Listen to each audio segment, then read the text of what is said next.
Alright everybody, I hope you're as excited as I am for the Modern Warfare 2 beta. I couldn't wait to play it, booted it up today, super excited, and boom, what do we see? 100 FPS in game. Don't worry guys, we're gonna take care of that today. In today's video, I'm gonna show you how to get better FPS in Modern Warfare 2, and I will be releasing an updated version of this once the full game comes out.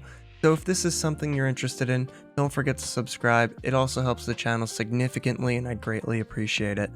Now the first portion of the video is for PC, however the rest of the video will pertain to everybody.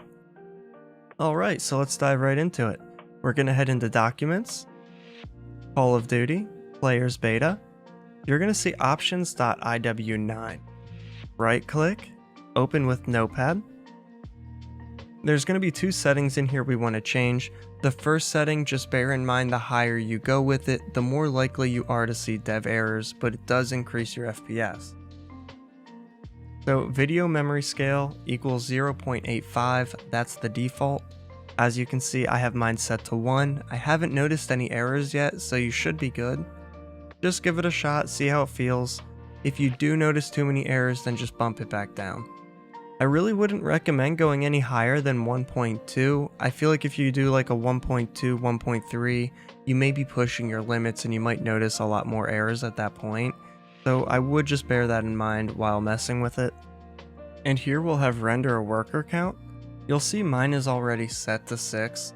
Mine is set to half of my cores. Essentially, if you have a Ryzen processor, you're going to want to set it to half your cores. Although if you only have a 4-core Ryzen processor, then you're going to want to keep it at 4. Don't set it any lower. Now if you have an Intel processor, I would recommend setting it to 4 or 6. From what I'm hearing from everybody, 4 is their preference, so I would give 4 a shot and see how it feels for you. Alright, so once you have that all done, just hit Ctrl S to save it, or go open the file save and then close out of that. Now we do have 2 or 3 other settings I want to quick show you in Windows which will provide better FPS, and then after that we're going to boot into the game. Open up search here and type in game mode. Make sure you have game mode enabled and then go into Xbox game bar and make sure you have this disabled. Now you're going to want to go type in graphics settings again in the search bar. And make sure you have hardware accelerated GPU scheduling enabled. If not, turn it on, restart your PC so the changes take effect, and you'll be good to go. Alright guys, that's everything. Now let's boot into the game and let me show you what else we can do to raise that FPS.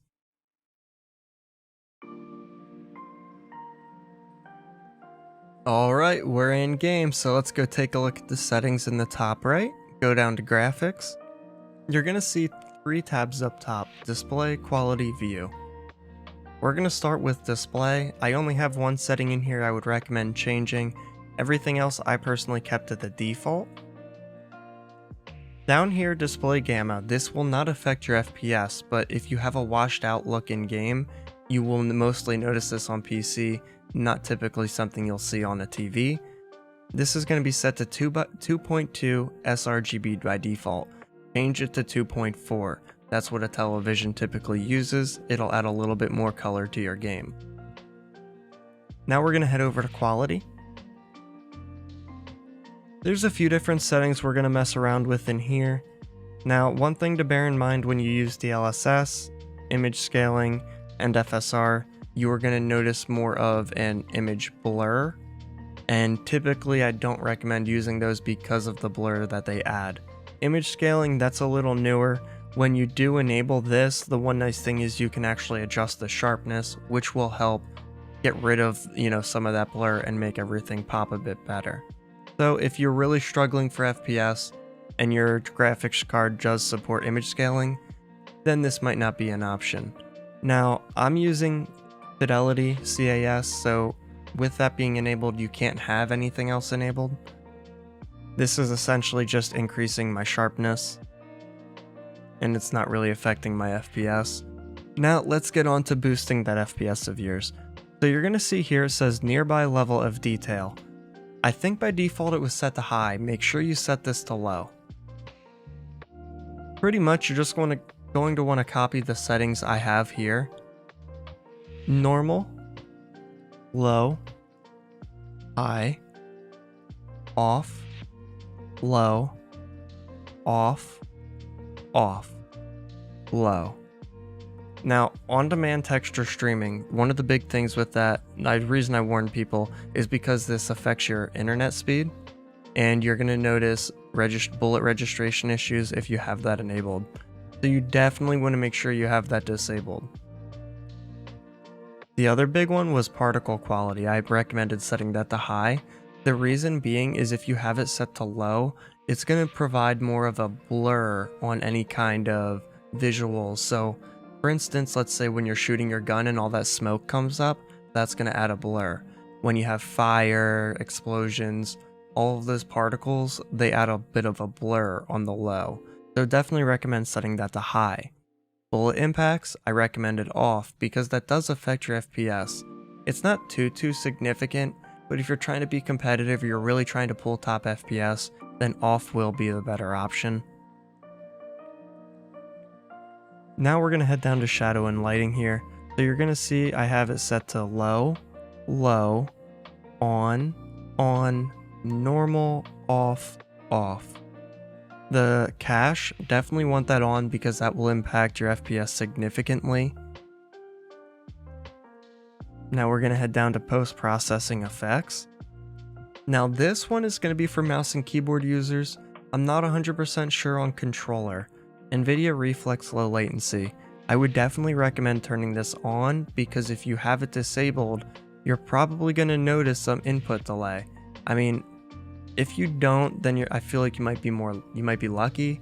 So far I've spoken with a few people who were having this issue on mouse and keyboard today. By enabling this, they were able to negate that issue.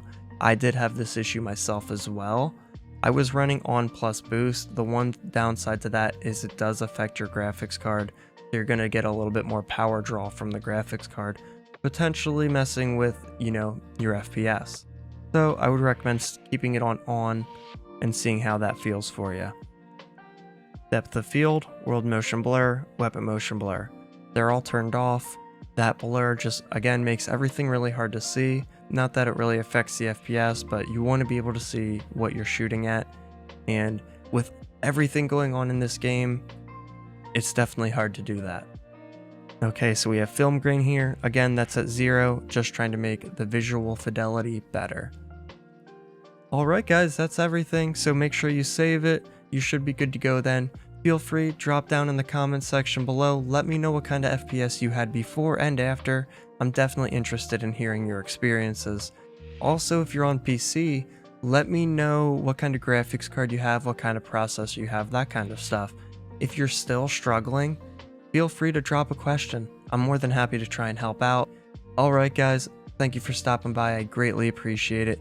You have a great weekend and enjoy the beta. Expect more content soon. Take care.